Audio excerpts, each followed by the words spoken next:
साईं की बात।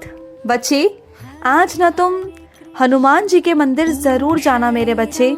आज हनुमान जी के मंदिर ज़रूर जाना। संकट मोचन है वो, तुम्हारे सारे संकटों को दूर करेंगे वो। आज उनका आशीर्वाद लेने ज़रूर जाना मेरे बच्चे।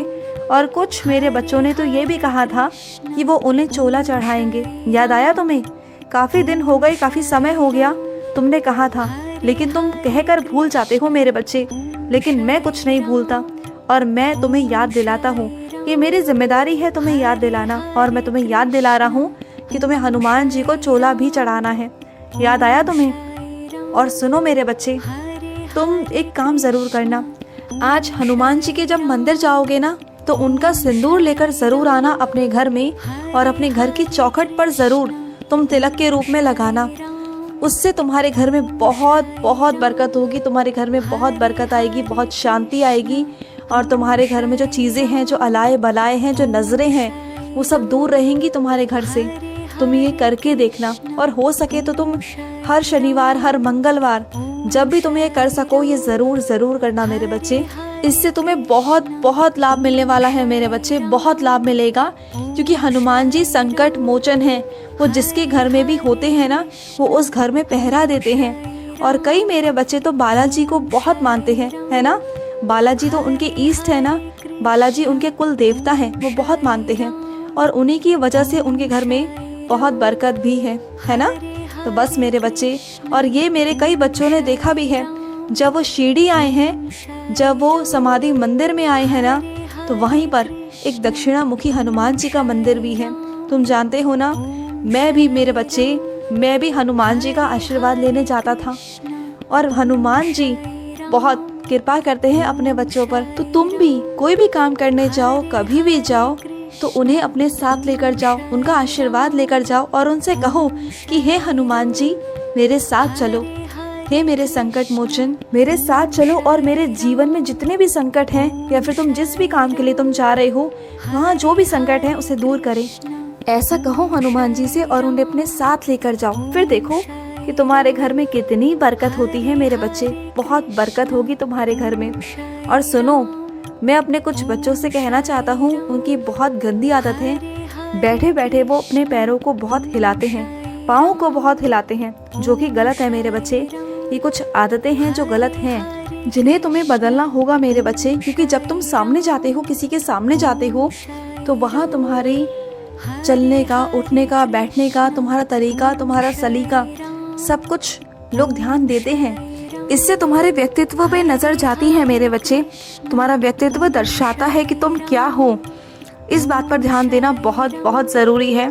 अगर तुम कहीं नौकरी के लिए जा रहे हो, या किसी रिश्तेदार के यहाँ जा रहे हो, या कहीं भी मेरे बच्चे, ये तुम्हारा व्यक्तित्व दर्शाता है, और उसी के हिसाब से लोग तुम्हारा आंकलन करते हैं, उसी के हिसाब से तुम्हें रखते हैं अपने जीवन में। ये छोटी छोटी चीजें जरूर है मेरे बच्चे, तुम्हें ये कोई नहीं बताएगा, ये मैं तुम्हें बता रहा हूँ। और तुम कहोगे कि बाबा, आप ये छोटी छोटी चीजों पर भी ध्यान देते हो। हाँ मेरे बच्चे, तो हाँ मेरे बच्चे, ये छोटी छोटी चीजें ही हैं जो तुम्हारे व्यक्तित्व को दर्शाती हैं, जो तुम्हें आगे जीवन में पहुंचाती हैं। तुम्हारे सफलता का राज कहीं ना कहीं इनसे जुड़ा हुआ होता है। इसलिए मैं तुम्हें ये समझा रहा हूँ मेरे बच्चे, समझो। और मेरे कुछ बच्चे ऐसे हैं जिनकी तबीयत बहुत खराब रहती है, और वो इस वजह से ठंड में नहा नहीं पाते हैं। वो हर रोज नहीं नहा पाते, वो एक दिन छोड़कर या फिर 2 दिन छोड़कर नहाते हैं। तो वो ये पूछते हैं मुझसे कि बाबा, क्या मैं आपकी पूजा कर सकता हूँ? तो हाँ मेरे बच्चे, बिल्कुल कर सकते हो।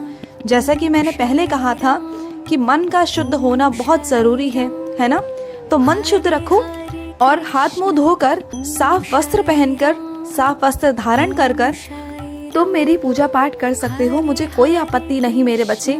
बस बात इतनी सी है कि तुम्हारा मन शुद्ध होना चाहिए। शुद्ध मन से करो, मुझे स्वीकार है। क्योंकि मैं जानता हूँ कि मेरे कुछ बच्चों की दिक्कत है, कुछ बच्चों की परेशानी है, जो रोज स्नान नहीं कर सकते। और जिन्हें परेशानी नहीं है ना, मैं उन बच्चों से यही कहूँगा कि स्नान करो, रोज स्नान करके ही पूजा पाठ करो। लेकिन जो मेरे बच्चे नहीं कर सकते, जिन्हें परेशानी है, जिनकी तबीयत ठीक नहीं रहती, बस मैं अपने उन्हीं बच्चों को छूट दे रहा हूँ। हर किसी को छूट नहीं है मेरे बच्चे, बिल्कुल भी नहीं है। देखो, रोज स्नान करने से अच्छा तन रहता है तो अच्छा मन भी रहता है। इस बात को समझना। तुम्हारा तन साफ रहेगा तो मन भी साफ रहेगा। जहाँ पर स्वच्छता रहेगी वहाँ तुम्हारा साईं होगा, वहीं तुम्हारा मन साफ होगा और वहीं पर चीजें अच्छी होंगी, सकारात्मक होंगी। तो सकारात्मकता वहीं आती है जहाँ स्वच्छता होती है मेरे बच्चे। ईश्वर भी वहीं वास करते हैं जहाँ स्वच्छता होती है। बात को समझना। और सुनो, अपने कमरे में, अपने घर में कपड़ों को इधर उधर फेंकना बंद करो मेरे बच्चे। चीजों को व्यवस्थित रखना सीखो मेरे बच्चे। जो चीज जहाँ की है उसे वहीं रखना सीखो, व्यवस्थित रखना सीखो। ऐसा नहीं कि कोई चीज कहीं और है, कोई चीज कहीं और रखी हुई है। चीजें ऐसे रखो कि अगर अंधेरा भी है, अगर अंधेरे में भी तुम ढूंढने जाओ तो तुम्हारे हाथ में वो चीज आ जाए। चीजों को ऐसा रखो। और कपड़ों को कभी इकट्ठा कर मैले कपड़ों को इकट्ठा करके कभी मत रखो। उसे समय समय पर धोते रहो मेरे बच्चे। ऐसा नहीं कि तुमने कभी कहीं और टांग दिया तो कभी कहीं और रख दिया। ये चीजें गलत है मेरे बच्चे, बिल्कुल गलत है। और मैं अपनी कुछ बच्चियों से ये कहना चाहता हूँ, मेरी कुछ बच्चियाँ ऐसी हैं जो बिल्कुल भी पैसों की तरफ ध्यान नहीं रखती हैं। वो कभी पैसों को किसी डब्बे में रख देती हैं, तो कभी किसी मेज के नीचे रख देती हैं, तो कभी कहीं और रख देती हैं, जो कि बिल्कुल गलत है। और ऐसा करके तुम चीज़ों का हिसाब नहीं रख पाती हो, ना ही जोड़ पाती हो, ना कुछ कर पाती हो। और उन पैसों का इस्तेमाल कोई और कर लेता है, जिसके भी हाथ में वो आ जाते हैं। तो ये चीज़ें गलत करती हो मेरे बच्ची। तुम एक स्थान बनाओ, एक जगह बनाओ, या फिर एक डब्बा बनाओ, या कुछ ऐसा पर्स बनाओ जहाँ पर तुम उन पैसों को इकट्ठा रख सको। देखो मेरी बात सुनो, तुम्हें जल्दबाजी होती है, तुम्हें देरी हो रही होती है, या कुछ भी हो मेरे बच्चे, थोड़ा समय निकालो। रखने में ज़्यादा समय नहीं लगेगा तुम्हें। और शुरुआती दौर में तुम्हें थोड़ा सा अटपटा लगेगा, थोड़ा मुश्किल होगा, लेकिन जब तुम्हें आदत बन जाएगी ना तुम्हारी, तो तुम्हें बहुत आसान लगेगा। और जब तुम इकट्ठा करोगे ना उन पैसों को, तो वो तुम्हारे आगे काम भी आएंगे। बहुत सारी ऐसी ज़रूरतें होती हैं जब तुम्हें पैसों की सख्त ज़रूरत होती है, और जब तुम्हारे हाथ में पैसे नहीं होते हैं। होती है ना दिक्कत, कई बार हुई है ना। फिर तुमने मुझसे कहा, मैंने पूरा किया, तो वो ज़रूरत ही क्यों आने देते हो मेरे बच्चे। तुम्हारे हाथ में पैसे होते हैं, मैं देता हूँ, बस तुम संभाल नहीं पा रहे हो। उसे संभालना शुरू करो, देखो कोई दिक्कत नहीं आएगी। बात को समझना, ठीक है। और सुनो, जिससे तुम कोई काम कह रहे हो ना, तुम्हारी मदद के लिए, तुम्हारे काम के लिए, और वो उस काम में टालम टोली कर रहा है रोज, तो वो नहीं करना चाहता। बात को समझ जाओ ना कि वो तुम्हारे उस काम को नहीं करना चाहता, तो क्यों पीछे पड़े हो उसके। छोड़ दो ना उसे, उस काम के लिए छोड़ दो उसे। वो नहीं करना चाहता तो वो नहीं करेगा। वो सिर्फ टालम टोली कर रहा है, वो बुरा भी नहीं बनना चाहता तुम्हारे सामने, और मना भी नहीं करना चाहता। तो बात को समझो, तुम बस वहाँ से हट जाओ। तुम किसी और से कहो या खुद से करने की कोशिश करो उस काम को। कोई और नया रास्ता ढूंढो, तुम्हें मिल जाएगा। देखो, जिसे काम करना होता है ना, वो टालम टोली नहीं करता, वो रोज आजकल नहीं करता। जिसे करना होता है वो समय निकालता है और उस काम को करता भी है। तुम ऐसे ही परेशान हो रहे हो, परेशान मत हो मेरे बच्चे। वो काम तुम्हारा हो जाएगा। ऐसा नहीं कि जिससे तुम उम्मीद लगा कर बैठे हो वो नहीं कर रहा तो नहीं होगा, ऐसा नहीं है। वो तुम्हारा काम हो जाएगा, बिल्कुल हो जाएगा। उस काम को मैं करूँगा, ठीक है, मैं करवा दूंगा। तुम बिल्कुल चिंता मत करना, ठीक है मेरे बच्चे। और सुनो, बाहर जा रहे हो तो कुछ खाने पीने का सामान लेकर जाना, क्योंकि रास्ता बहुत लंबा है और तुमसे भूख बर्दाश्त नहीं होती, जानते हो ना इस बात को। तो कुछ खाने पीने का सामान लेकर जाना, जिससे तुम्हारी भूख थोड़ी बहुत शांत रहे। और हो सके तो रास्ते में तुम मेरा नाम जाप, मेरी साईं सा चरित्र पढ़ते जाना। जितना तुम ऐसा करोगे ना, तुम्हारा मन भी शांत रहेगा और तुम्हारी यात्रा भी सफल रहेगी। और अगर साईं सा चरित्र जी नहीं लेके जा सकते हो तो नाम जाप तो कर सकते हो ना, मन ही मन तुम नाम जाप करो।